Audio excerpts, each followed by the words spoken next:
आज हम डिस्कस करेंगे इंडस्ट्रियल रेवोल्यूशन। आज भी हम इंडस्ट्रियल रेवोल्यूशन में जी रहे हैं। बहुत इंपॉर्टेंट सेशन है for all competitive exams, even for CDS, CAPF and NDA. A very very good afternoon to everyone, welcome to the session. जय हिंद, वंदे मातरम। बहुत बहुत स्वागत है आपका टीम निष्ठा पर।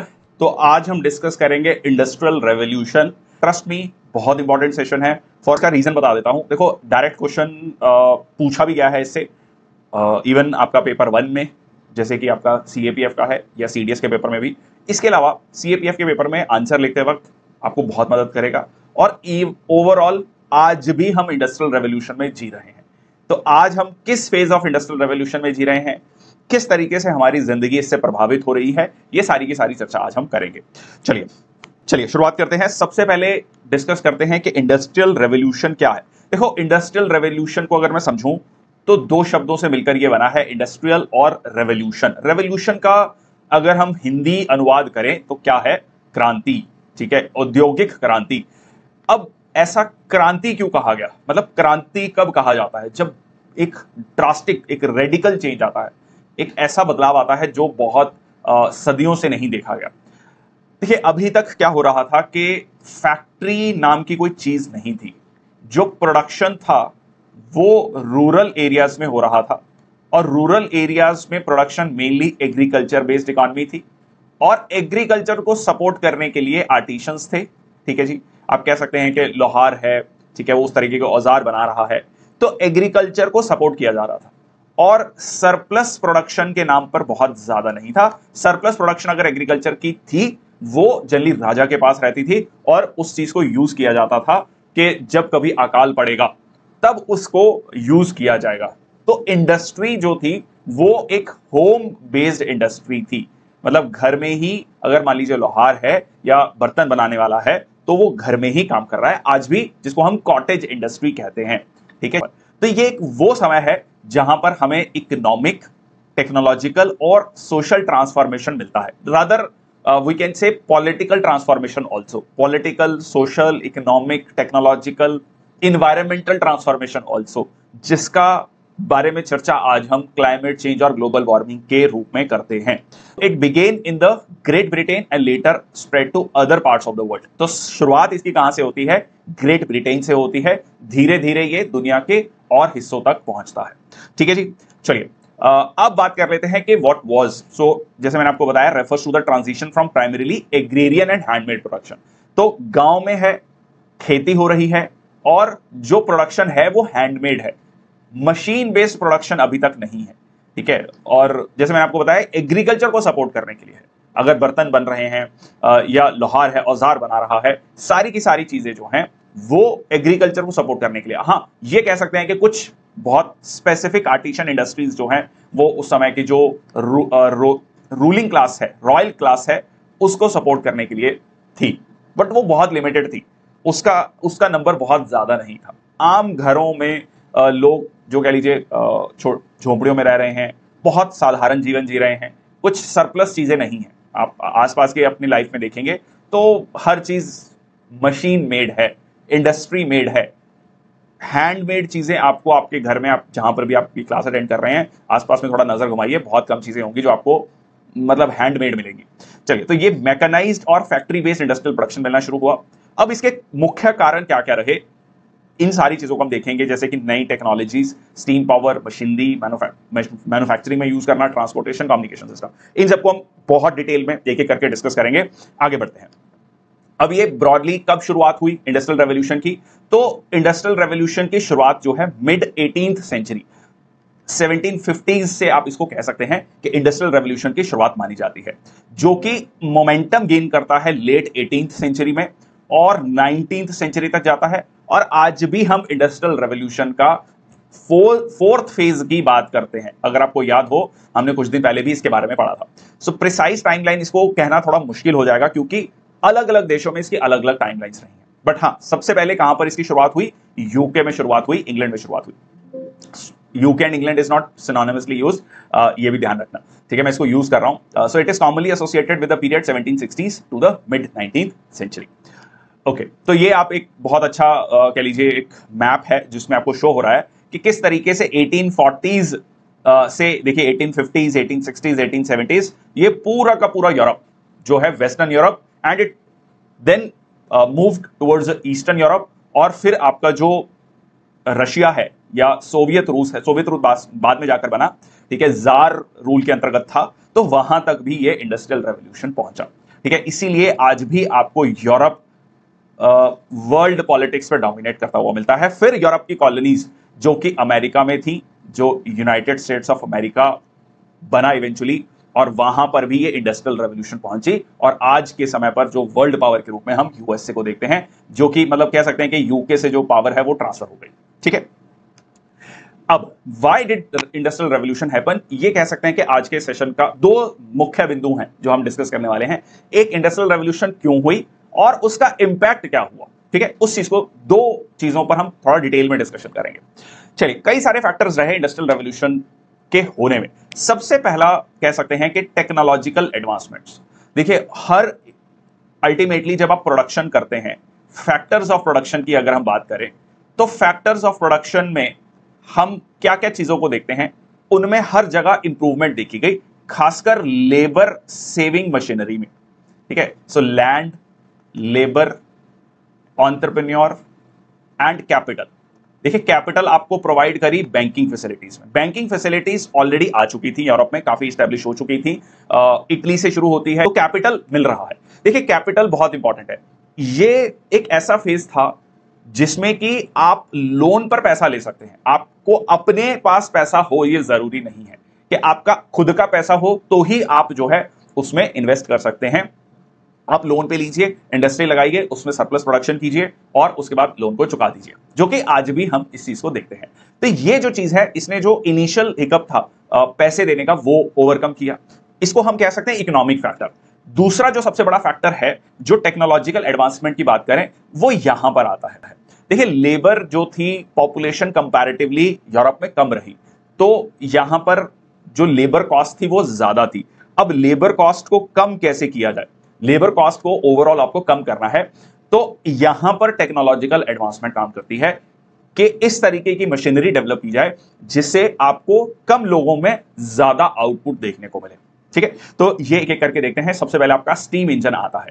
देखिए, स्टीम इंजन एक रूडिमेंट्री फॉर्म में आ चुका था 16th सेंचुरी ऑनवर्ड्स, या कह लीजिए लेटर 16th सेंचुरी में, 17th सेंचुरी में, और उसके बाद आपको इसका इंप्रूव्ड वर्जन मिलता है, ठीक है, जिसमें कि मेनली क्या है, हीट को यूज किया जा रहा है, ठीक है, गर्मी को यूज किया जा रहा है, हीट को यूज किया जा रहा है मैकेनिकल एनर्जी में कन्वर्ट करने के लिए, जिससे पिस्टन घूमेगा, पिस्टन टरबाइन, ठीक है, उससे फर्दर आप पहिया घुमा सकते हैं, व्हील घुमा सकते हैं, बहुत सारे इसके एप्लीकेशंस हैं, ठीक है। इसी से आपका ट्रांसपोर्टेशन बेहतर तरीके से डेवलप हुआ। अब एक जगह से दूसरी जगह जाने के लिए आपको जो रूडिमेंट्री फॉर्म ऑफ ट्रांसपोर्टेशन था या एनिमल ट्रांसपोर्टेशन था, उसकी जरूरत नहीं है। अब एक मशीन बेस्ड है, बहुत कम समय में आप ए प्लेस से बी प्लेस पर जा सकते हैं। और इसके अलावा स्टीम इंजन को यूज किया गया बड़ी बड़ी फैक्ट्रीज में भी, कह लीजिए जो प्रोडक्शन को बूस्ट करने के लिए, ठीक। तो यहां पर स्टीम इंजन इंडस्ट्रियल रेवोल्यूशन में कब आया, like when did it start, ठीक है, क्यों ऐसा हुआ, ये मोटा मोटा मैंने आपको बता दिया। You can read later on about this, ठीक है, and what are the steam engines. और इंटरेस्टिंग बात यह है कि स्टीम इंजन्स मॉडिफाइड फॉर्म में आज भी यूज हो रहे हैं, ठीक है, ऐसा नहीं है। अगर हम इंटरनल कंबशन इंजन में बहुत रिसेंटली पिछले 10-15 साल में आप कह सकते हैं कि इलेक्ट्रिक व्हीकल्स आ गए हैं, बट ब्रॉड फॉर्म जो स्टीम इंजन्स की या प्रिंसिपल जो है वो आज भी है कि जी हीट होगी, टरबाइन घूमेगी, then it will lead to form of mechanical energy, ठीक है। चलिए, उसके बाद आपका आता है हाउ स्पिनिंग चेंज्ड, ठीक है। पहले क्या था, जैसे चरखा काटना है, ठीक है, हैंडमेड है, और ऑब्वियसली नो नीड टू से कि इसमें बहुत समय लगेगा, बहुत ह्यूमन लेबर लगेगी।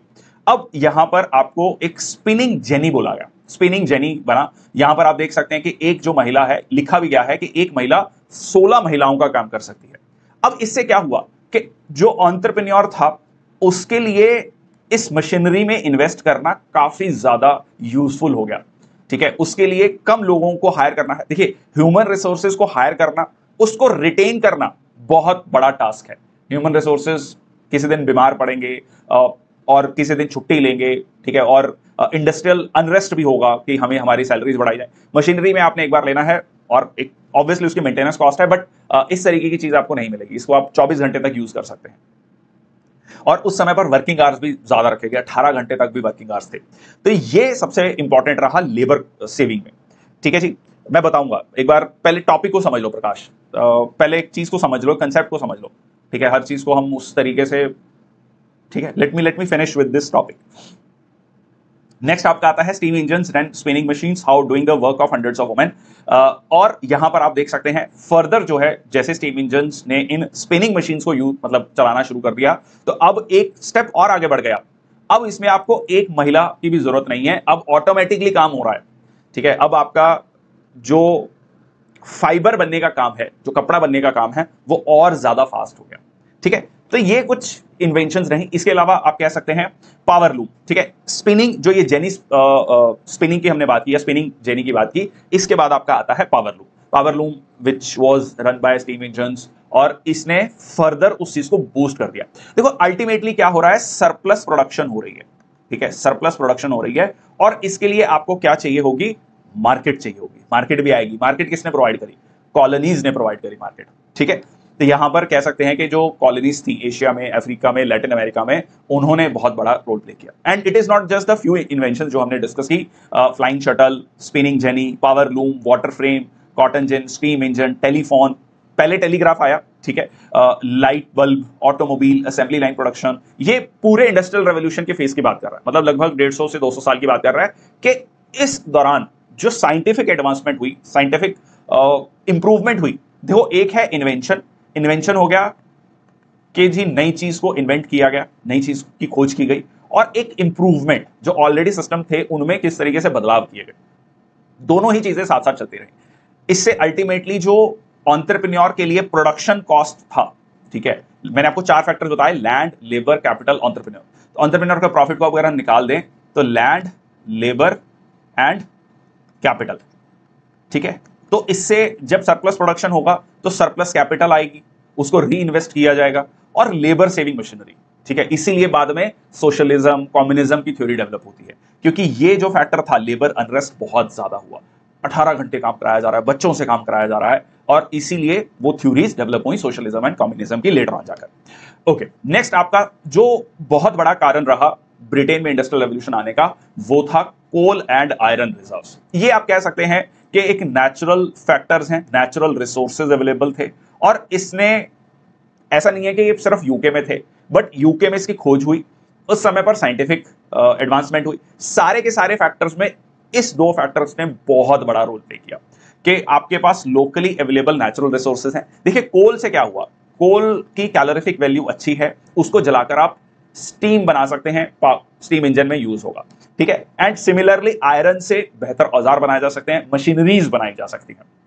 तो दोनों चीजों ने एक बहुत इंपॉर्टेंट रोल प्ले किया। तो अगर आप देखेंगे ब्रिटिश कोलफील्ड्स इन 19th सेंचुरी, तो ये आप एक मोटा मोटा मैप देख सकते हैं कि वेल्स में भी आपको मिल रहा है, इंग्लैंड में मिल रहा है। ठीक है, अगर आप स्कॉटलैंड की तरफ जाएंगे, उस तरफ भी आपको ये चीजें मिल रही हैं।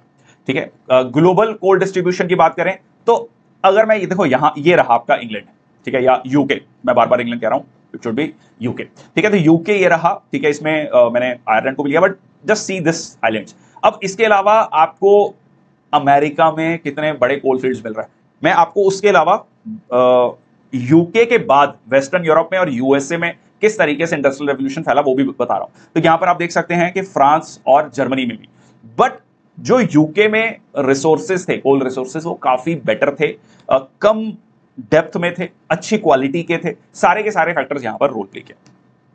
ये आपका हो गया आयरन रिजर्व्स। ठीक है, आयरन ओर के रिजर्व्स आप देख सकते हैं यूके में, ये आपको आयरन ओर के रिजर्व्स मिल रहे हैं। और एक अच्छी बात यहां पर यूके के साथ जो फैक्टर रहा वो ये रहा कि ये पूरा का पूरा कोस्ट है। ठीक है, पूरा का पूरा कोस्ट है, और इस कोस्ट पर पहुंच, मतलब कोई भी अगर आप मान लीजिए फैक्ट्री लगाएंगे, इंडस्ट्री लगाएंगे, उसका यहां तक पहुंचना, पोर्ट तक पहुंचना बहुत ईजी है, और यहां से फर्दर ये एक्सपोर्ट हो सकता है। ठीक है जी, चलिए, इकोनॉमिक फैक्टर्स मैंने आपको बताया कि कैपिटल अवेलेबल थी, लोन्स अवेलेबल थे। ठीक है, बैंकिंग सेक्टर आ चुका था। ठीक है, ये यूरोप में आपका डेवलप हो चुका था, और ऑलरेडी अगर आप देखेंगे, हम जैसे ईस्ट इंडिया कंपनी की बात करते हैं तो 1600 में बन चुकी थी, और ये ईस्ट इंडिया कंपनी या रिस्पेक्टिवली यूरोप के बाकी देशों की जो कंपनीज हैं वो दुनिया भर के अलग अलग देशों में पहुंच चुकी हैं। तो इसीलिए इंडिया का जो हम इकोनॉमिक एक्सप्लॉयटेशन देखते हैं कॉलोनाइजेशन का, उसको 3 फेजेस में बांटते हैं। पहला फेज हम ये कहते हैं कि, हाँ जी, कमेंट सेक्शन बॉक्स में लिखो, आई वांट टू नो कि किस किस को पता है तीनों फेज। पहले फेज में हम कहते हैं कि जो हमारे आर्टिशंस थे उनसे सस्ते में सामान खरीदा गया और उनको महंगे दरों पर बेचा गया यूरोप में, तो बीच में बहुत ह्यूज प्रॉफिट कमाया गया। अब इधर से इंडस्ट्रियल रेवोल्यूशन चल रहा है, कहां पर? ब्रिटेन में और यूरोपियन कंट्रीज में भी शुरू हो गया। अब यहां का जो सरप्लस था वो इंडिया में इन्वेस्ट किया गया ताकि इंडिया में और जो रॉ मटेरियल है उसको निकाला जा सके और उसको फीड किया जा सके यूके में, क्योंकि यूके का जो रॉ मटेरियल था, कोल, आयरन ओर, ये धीरे धीरे एग्जॉस्ट हो रहा है, कम हो रहा है कंपैरेटिवली, ऑब्वियसली, क्योंकि लिमिटेड रिसोर्सेज है। तो अब यहां पर कॉलोनीज का रोल पे होता है। Ravi, is there any problem with my voice? बाकी लोगों को कुछ वॉइस में प्रॉब्लम आ रही है, प्लीज एक बार कमेंट सेक्शन बॉक्स में लिखो। तो यहां पर रॉ मटेरियल मिला और उसके बाद इनको क्या मिली? बहुत बड़ी मार्केट मिली। तो डेफिनेटली आप कह सकते हैं कि इंडिया, इसीलिए कहा जाता था कि इंडिया इनके लिए बहुत प्राइज्ड पोजीशन है। इतनी ह्यूज पॉपुलेशन, इतना रिसोर्स रिच कंट्री ब्रिटेन के हाथ में था, and that is why they don't want to let India go. ठीक है, कि इंडिया को किसी भी तरीके से नहीं जाने देना, क्योंकि अल्टीमेटली इंडस्ट्रियल रेवोल्यूशन को कौन फीड कर रहा है? ये बड़ी कॉलोनीज ही। ठीक है, और उसमें इंडिया का बहुत बड़ा रोल रहा। ऑब्वियसली उसका हमें बेनिफिट नहीं हुआ और ब्रदर हमें बहुत ज्यादा नुकसान हुआ है, अब वो भी हम चर्चा करेंगे आगे। क्लियर है बात? ठीक है। अब यहां पर आप देख सकते हैं share of total British patents by occupation.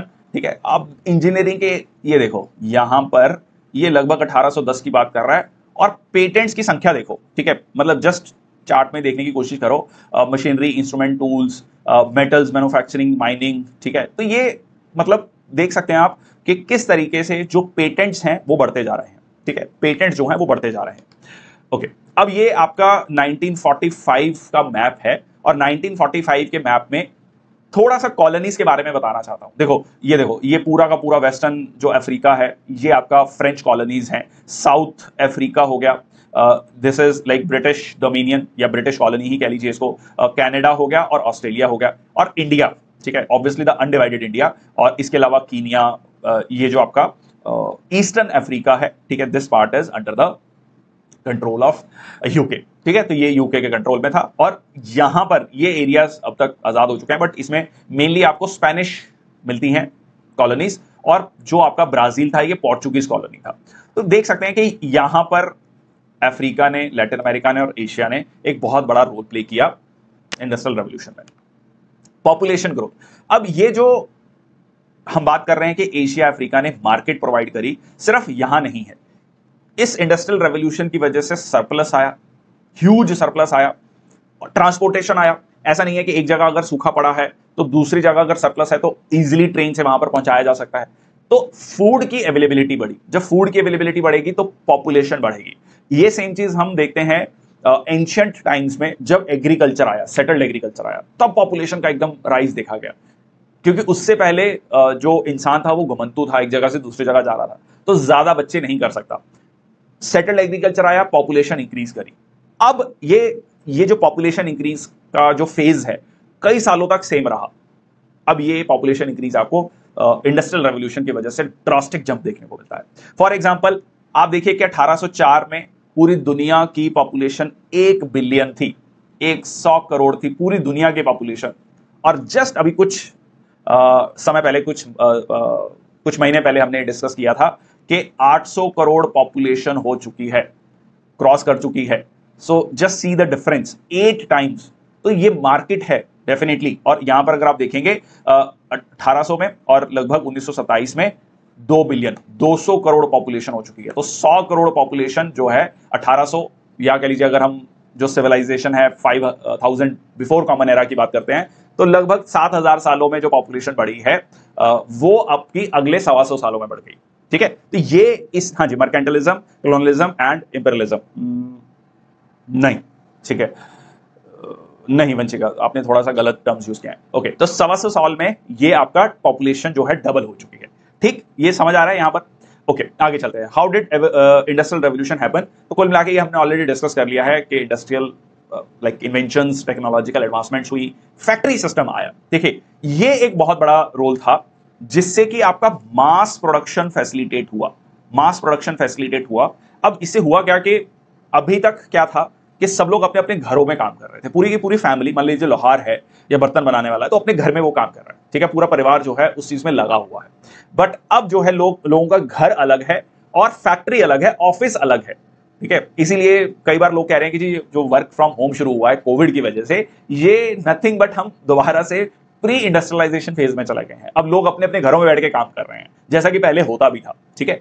तो ये एक न्यू नॉर्मल हो चुका है। एनीवेज, तो यहां पर लोग एक जगह जा रहे हैं और एक बड़े जगह पर काम हो रहा है और मास प्रोडक्शन हो रही है। और इतना, टेलर की थ्योरी क्या कहती है? टेलर ये कहता है, जो कि जिसने कि इंडस्ट्रियल आउटपुट को लेकर काफी फेमस थ्योरीज दी, कि पूरे के पूरे काम को छोटे छोटे पार्ट्स में डिवाइड कर दिया जाए और उस छोटे पार्ट में एक जो व्यक्ति होगा वो इतना ज्यादा काम कर लेगा, 18 घंटे 16 घंटे काम कर लेगा कि उसमें वो स्पेशलाइज हो जाएगा, ठीक है, और इससे कम समय में ज्यादा प्रोडक्शन हो सकेगी। देखिए, अल्टीमेट मोटिव था प्रॉफिट कैसे कमाया जाए, ज्यादा से ज्यादा प्रोडक्शन कैसे की जाए।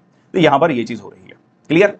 फैक्ट्री सिस्टम आया तो ये इस तरीके की फैक्ट्रीज, बड़ी बड़ी फैक्ट्रीज देखने को मिलने लगी। एक और चलो इंपैक्ट में डिस्कस करेंगे कि फैक्ट्री सिस्टम से इंपैक्ट क्या आया, ठीक है, ये हम आगे देखेंगे। अर्बनाइजेशन, अब ये पॉजिटिव भी है नेगेटिव भी है। ग्रोथ ऑफ इंडस्ट्रीज की वजह से जब एक जगह इंडस्ट्री लगने लगी, फैक्ट्री लगने लगी, उस फैक्ट्री में बहुत सारे लोग काम करेंगे, तो एक सडन रश देखा गया। अभी तक इस तरीके की सिटीज का कंसेप्ट नहीं था। एक छोटा सा एग्जांपल लेता हूं कि लंदन की पॉपुलेशन 1800 तक 10 लाख हो चुकी थी। दुनिया भर में ये पहली ऐसी सिटी थी, मतलब 10 लाख पॉपुलेशन किसी की इमेजिनेशन के बाहर था कि एक जगह 10 लाख लोग रह सकते हैं, ठीक है। इंडिया में हम कहते हैं कि 10,000 का एक गांव है तो उसको कहा जाता है बड़ा गांव है जी हमारा, और एक सिटी की पॉपुलेशन कितनी हो रही है? 10 लाख पॉपुलेशन हो रही है। और ऑब्वियसली यहां पर कोई प्लान्ड अर्बनाइजेशन नहीं था कि ये सड़क होगी जी, यहां ऐसे घर होंगे जी, पार्क होगा। अब यहां पर आपको स्लम्स देखने को मिलने शुरू हो गए, शेंटी टाउन्स देखने को मिलने शुरू हो गए, एक जगह पर 50-50 लोग रह रहे हैं, ठीक है। सो इसकी वजह से कई सारी प्रॉब्लम्स भी आई, वो भी हम आगे देखेंगे। सोशल चेंजेस आए, industrial revolution has brought significant social changes. अब अभी तक क्या था? एक एग्रीकल्चरल क्लास थी और एक रूलिंग क्लास थी, ठीक है, एक रूलिंग क्लास और एक एग्रीकल्चरल क्लास, या रॉयल क्लास और एग्रीकल्चरल क्लास। अब बीच में एक आ गई आपकी मिडिल क्लास, ठीक है जी, वर्किंग क्लास, जो आज भी सब लोग कहते हैं जी मैं मिडिल क्लास से हूं। खैर ये डेफिनेशन भी थोड़ा सा वेग है, इस पे भी सेशन लिया जा सकता है कि मिडिल क्लास क्या है, बट एनीवेज, तो मिडिल क्लास क्या है? बहुत सारे प्रोफेशंस आने लग गए। मैनेजर का कंसेप्ट जो था आज से पहले नहीं था। इवन अगर आप एमबीए, जो कि बहुत सॉट आफ्टर प्रोफेशन है आज के समय पर कि मैं एमबीए कर रहा हूं, तो एमबीए जो है ये यूएस में शुरू हुआ, ठीक है, और इवन आप देखेंगे लेट 19th और अर्ली 20th सेंचुरी में आपको देखने को मिलता है, क्योंकि आपको एक वेल ट्रेन्ड मैनेजर्स की जरूरत महसूस होने लगी, जो कि इस पूरी की पूरी फैक्ट्री को सॉरी, पूरी की पूरी फैक्ट्री को देखेगा, ठीक है। तो यहां पर और इसके अलावा जो है वर्कर राइट्स की बात होने लगी, बच्चे भी इसमें काम कर रहे हैं अभी तक। देखो, इसीलिए लेबर, इंटरनेशनल लेबर ऑर्गेनाइजेशन बनती है, लेबर राइट्स की बात होती है, लेबर कोड की बात होती है, क्योंकि ये डिसाइड किया गया कि बच्चों से काम कराया जा रहा है। और बच्चों से काम कोई 2 4 6 घंटे नहीं है, 12 घंटे, 14 घंटे, 18 घंटे। इवन इंडिया में भी जब हम मॉडर्न हिस्ट्री में एक्ट्स की बात पढ़ते हैं, ठीक है, जो ब्रिटिश एक्ट्स लेकर आए, तो उसमें भी हम देखते हैं कि किस तरीके से धीरे धीरे जो वर्किंग आवर्स है उसको कम करने की बात की गई। उसकी डिमांड उठी कि इन वर्किंग आवर्स को कम किया जाए। जो me time, work life balance और कई सारी आजकल हम बातें करते हैं, वो आप कह सकते हैं कि वो कहीं ना कहीं इंपैक्ट है इस इंडस्ट्रियल रेवोल्यूशन का, ठीक है जी। अब यहां पर ये इंडस्ट्रियल रेवोल्यूशन कहां पर हुई, जो मैंने आपको पहले बताया कि ये शुरुआत होती है यूके में और धीरे धीरे ये फैलती है आपका वेस्टर्न यूरोप में, ईस्टर्न यूरोप में एंड नॉर्थ अमेरिका में, ठीक है। अब इसके अगले पार्ट पे चलते हैं, इसका पॉजिटिव इंपैक्ट देख लेते हैं। इंडस्ट्रियल रेवोल्यूशन का पॉजिटिव इंपैक्ट क्या हुआ, ठीक है। नेगेटिव इंपैक्ट और पॉजिटिव इंपैक्ट दोनों समझेंगे। पहले पॉजिटिव इंपैक्ट देखते हैं। इकोनॉमिक ग्रोथ, देखिए, पर कैपिटा इनकम लोगों की, ठीक है, पर कैपिटा इनकम लोगों की जो है बहुत ज्यादा बढ़ी, प्रोडक्टिविटी बढ़ी। अब एक व्यक्ति अपने बेसिक्स में उलझा हुआ है, वो 10 किलोमीटर दूर जा रहा है पानी लाने, ठीक है, बिजली की कोई व्यवस्था नहीं है, वो नेचर की इन छोटी छोटी चीजों से जूझ रहा है, लड़ रहा है। अब यहां पर आपको इन चीजों से क्या हो गया, ओवरकम कर पाए। For example transportation system.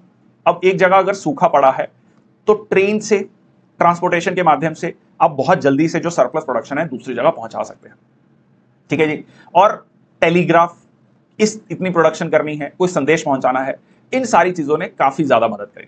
So textile manufacturing, iron steel production, coal mining, इनसे कई सारी जॉब अपॉर्चुनिटीज आई और ट्रेड एंड कॉमर्स बढ़ा। ठीक है, एक एग्जांपल के लिए relative share of world output देखिए। देखो अब यहाँ पर पॉजिटिव इंपैक्ट की जब हम बात कर रहे हैं, हम यूके या यूरोप के कंटेक्स्ट में देख रहे हैं। ठीक है, तो यहाँ पर आप देखिए 1750 और 1900, यहां पर आप यूके का परसेंटेज देखिए और ओवरऑल यूके, जर्मनी, फ्रांस, ठीक है, रशिया, इटली, यूएस और जापान, इनका परसेंटेज वर्ल्ड आउटपुट में 20% के लगभग है, 20-22% मान लो। ठीक है, ये देख सकते हैं आप। और 1900 में ये 80% हो चुका है। मतलब पूरी दुनिया की प्रोडक्शन कहां पर शिफ्ट हो गई? यूरोप में शिफ्ट हो गई, जो कि आज के समय पर कहां पर कह सकते हैं हम? चाइना में कह सकते हैं। चाइना प्रोड्यूस कर रहा है, चाइना मैन्युफैक्चरिंग हब बना हुआ है। ठीक है, तो ये जो चीज है, ये आप इस यहां पर इंपैक्ट देख सकते हैं कि, और ये इसीलिए इसको रेवोल्यूशन कहा गया। आपको ये भी समझना है कि रेवोल्यूशन क्यों कहा गया, क्रांति क्यों है। भाई साहब, क्रांति 22% आप पूरी दुनिया की प्रोडक्शन कर रहे हैं और 150 सालों के अंदर 80% प्रोडक्शन कर रहे हैं। ठीक है, ओके। ये आप एक और डाटा देख सकते हैं पर कैपिटा इनकम का। ठीक है, पर कैपिटा इनकम देखो लगभग सारे देशों की बहुत ज्यादा फर्क नहीं है पर कैपिटा। और यहां 1800 के बाद आप राइज देखो, ब्रिटेन का राइज देखो पर कैपिटा इनकम में। ठीक है, ये आप राइज देखो। ठीक है, इटली का, बाकी देशों का। ठीक है, तो ग्राफ कैसे ऊपर बढ़ रहा है। Okay, levels of GDP per capita एक और डाटा है। ठीक है, ये आप देख सकते हैं। यूएसए ने भी अगर आप देखोगे 1870 के बाद किस तरीके से ग्रो किया है, और 1950 के बाद जब यूएसए और यूएसएसआर बचा, या कह लीजिए यूके कोई पावर नहीं रहा, तो सडनली फिर आपको यूएस में राइज देखने को मिलता है। इसीलिए हर व्यक्ति चाहता है कि भाई एक समय पर, आज से 25, 30, 50 साल पहले, कि बस यूएस चले जाए, लाइफ सेट है। तो यूरोप है, ठीक है, ये यूएस है। आई होप आपको चीजें समझ आ रही हैं। आज के कंटेक्स्ट में भी टेक्नोलॉजिकल एडवांसमेंट हुई। ठीक है, बहुत सारी आज के समय पर जो भी चीजें हम यूज कर रहे हैं, आप इस लेक्चर को अटेंड कर रहे हैं, ये किसी ने 50 साल पहले भी शायद नहीं सोचा होगा कि ऐसा भी होगा। ठीक है, इस तरीके से भी लेक्चर होगा। और ये एक छोटा सा एस्पेक्ट है, इंटरनेट ने तो खैर अलग लेवल पर चेंज किया है। और बट हर एक चीज आप अपने घर में अभी के समय पर जो भी चीजें देख रहे हैं, वो आज से 250 साल पहले या 300 साल पहले थी ही नहीं। ठीक है, तो ये चीजें, ये बदलाव आया, टेक्नोलॉजिकल एडवांसमेंट आई, improved living standards, mass production आने से आपके पास सरप्लस इनकम आई और सरप्लस एग्रीकल्चरल प्रोडक्शन आई। Now you don't have to fear कि शाम को क्या खाएंगे जी, अगले दिन क्या खाएंगे। Though there are certain population living below poverty line, but I am talking about the in general thing. ठीक है, इट इज नॉट के सर्वाइवल इंस्टिंक्ट खत्म हुई और कहीं ना कहीं बेटर स्टैंडर्ड ऑफ लिविंग की तरफ लोग मूव किए। अर्बन डेवलपमेंट, सिटीज का कंसेप्ट नहीं था, कोई शहर नहीं थे बड़े शहर। ठीक है, टाउन्स थे। ठीक है, ऐसा कह सकते हैं कि रूलिंग क्लास जहां पर रह रही है, रॉयल क्लास जहां पर रह रही है, उसको फैसिलिटेट करने के लिए एक किला है, किले के आसपास लोग इकट्ठा हो गए, जहां पर जो मंत्री हैं, एडमिनिस्ट्रेटर्स रह रहे हैं। बट एज सच कोई मास प्रोडक्शन और बड़े शहर, मतलब आज के समय तो हम मेगा सिटीज की बात करते हैं। ठीक है, दिल्ली एनसीआर है जी, 2 करोड़ 2.5 करोड़ की population, this was not there. Example दे रहा है कि लंदन की पॉपुलेशन जो 10 लाख थी 1800 में, वो 100 सालों में 60 लाख हो गई। 6 गुना पॉपुलेशन हो गई 100 सालों के अंदर एक सिटी की। अब नेगेटिव इंपैक्ट पे आते हैं। ठीक है, poor working conditions. Poor working condition मैंने आपको पहले बताया, वर्किंग आवर्स 18 घंटे तक वर्किंग आवर्स थे, लो वेजेस। अब हुआ क्या, बहुत लोग पहुंच गए सिटीज में, मशीनरी आ चुकी है।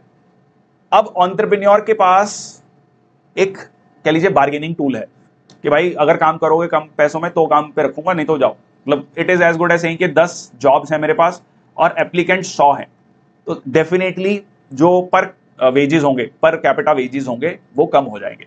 Unsafe working conditions, unsafe environment, क्योंकि पूरा का पूरा प्रॉफिट मोटिव की तरफ चले गए। और ये नहीं है कि जी हाँ साफ सफाई रखनी है, अल्टीमेटली मकसद ये है कि प्रोडक्शन बढ़ानी है। चाइल्ड लेबर जो है वाइड स्प्रेड थी, मैंने आपको फोटो भी दिखाई चाइल्ड लेबर की, किस तरीके से लाइन में बच्चे खड़े हुए हैं। ठीक है, फैक्ट्री में काम करने के लिए। इन्वायरमेंटल डिग्रेडेशन, आज के समय पर जो भी हम बातचीत कर रहे हैं ग्लोबल वार्मिंग की, क्लाइमेट चेंज की, वो सारी की सारी इंडस्ट्रियल रेवोल्यूशन से शुरू होती है। उससे पहले आपको इवन हम जो मानक है या कह लीजिए जो मेजरमेंट है, वो भी इंडस्ट्रियल रेवोल्यूशन से ही करते हैं, क्योंकि इतना ज्यादा कार्बन एमिशंस किए गए। देखिए उस समय पर शायद ये नहीं सोचा गया होगा कि कार्बन एमिशन बढ़ने से क्या होगा या पॉल्यूशन से क्या होगा, बट उसका इफेक्ट जो है सीधा सीधा आज के समय पर देखा जा रहा है। Smoke, toxic chemicals, pollutants, average temperature. अब तो हम प्रैक्टिकली यहां तक भी कहने लगे हैं कि like the world is moving towards the doomsday as well. Doomsday या एक ऐसे पीरियड की या उस तरफ जा रहे हैं जिसमें कि ऑलरेडी उसके इफेक्ट्स हम देखना शुरू कर चुके हैं। 2100 तक तो कई देश डूब जाएंगे, ऐसी भी बातें की जा रही हैं। Okay, social inequality. सो इंडस्ट्रियल रेवोल्यूशन ने जो ये सोशल इनइक्वालिटी को बढ़ाया, कह सकते हैं कि बहुत कम लोगों के पास पैसा रहा, ठीक है, और जो आज भी हम चर्चा करते हैं, जो आज भी हम कहते हैं कि जी बहुत कम लोग हैं जिनके पास पैसा जमा है, ठीक है, पूंजीपति हैं जिनके लेस देन 1% लोग या टॉप 10% लोगों के पास 90% से ज्यादा रिसोर्सेज हैं, and rest of the population is like एक कह सकते हैं कि एक बिल्कुल टॉप 1% है, एक मिडिल क्लास है और एक पुअर क्लास है जिनके पास बेसिक्स भी नहीं है।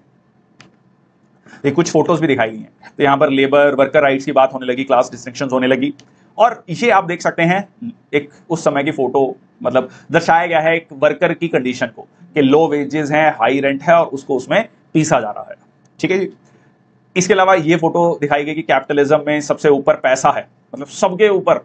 वो गाना भी बना, कौन सा गाना था, बाप बढ़ाना भैया सबसे बड़ा रुपया, ठीक है। So that was basically capitalism की पर गाना कह सकते हैं उसको, ठीक है। सो वी रूल यू, ठीक है, तो रूलिंग क्लास है, तो यहाँ पर एक क्लर्जी क्लास है, वी फूल यू, ठीक है, हम आपको धर्म का वो देंगे, वी शूट एट यू, तो फोर्सेस को यूज किया गया, ठीक है, to control the majority of the population. फिर यहाँ पर एक मिडिल क्लास पॉपुलेशन है और यहाँ पर है जो वर्किंग क्लास है, ठीक है, जो पिस रही है, ठीक है। तो इस तरीके से भी ये एक इंपैक्ट आया, ये इस तरीके से लोगों ने उस कैपिटलिज्म सिस्टम को दर्शाना शुरू किया। देखो अब कार्ल मार्क्स है, कार्ल मार्क्स को अगर आप देखोगे तो कार्ल मार्क्स बहुत अच्छी फैमिली से था,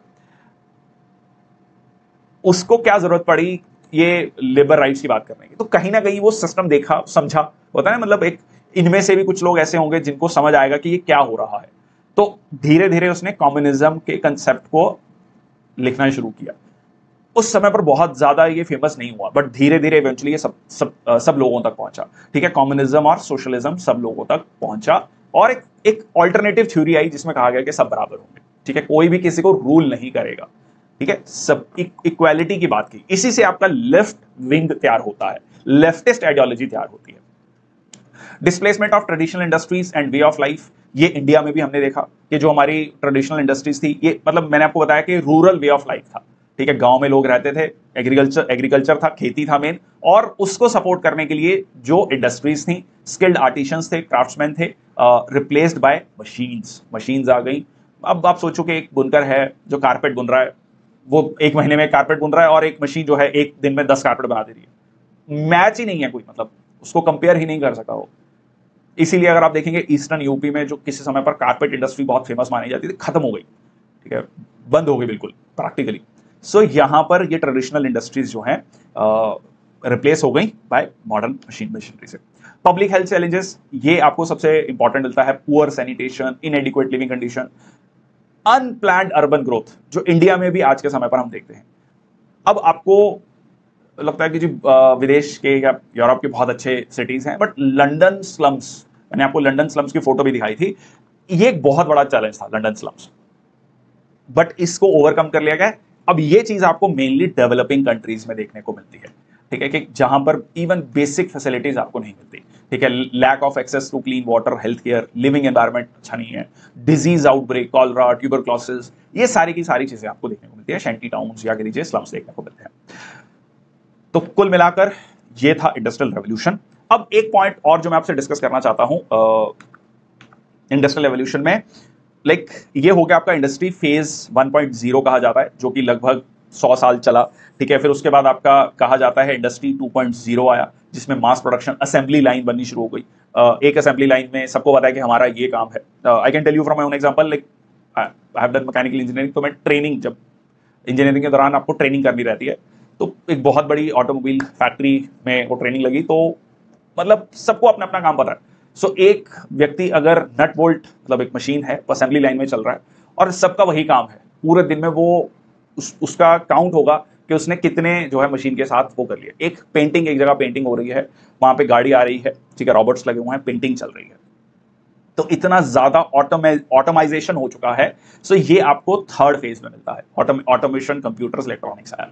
आज के समय पर इंडस्ट्री फेज 4.0 की बात कर रहे हैं हम, आज भी हम उसी इंडस्ट्रियल रेवोल्यूशन में जी रहे हैं, ठीक है। उसका ऑब्वियसली फेज चेंज हो चुका है। अब हम इस चीज की बात नहीं कर रहे हैं, अब हम चैट जीपीटी की बात कर रहे हैं, इंटरनेट ऑफ थिंग्स की बात कर रहे हैं, आर्टिफिशियल इंटेलिजेंस की बात कर रहे हैं, नेटवर्क्स की बात कर रहे हैं, स्पेस की बात कर रहे हैं। सो अब जो है अलग फेज पे चीजें जा चुकी हैं। तो ये था आज का लेक्चर, बहुत बहुत धन्यवाद। फेज पे चीजें जा चुकी हैं। तो ये था आज का लेक्चर, बहुत बहुत धन्यवाद। कैसा लगा लेक्चर जरूर बताइए।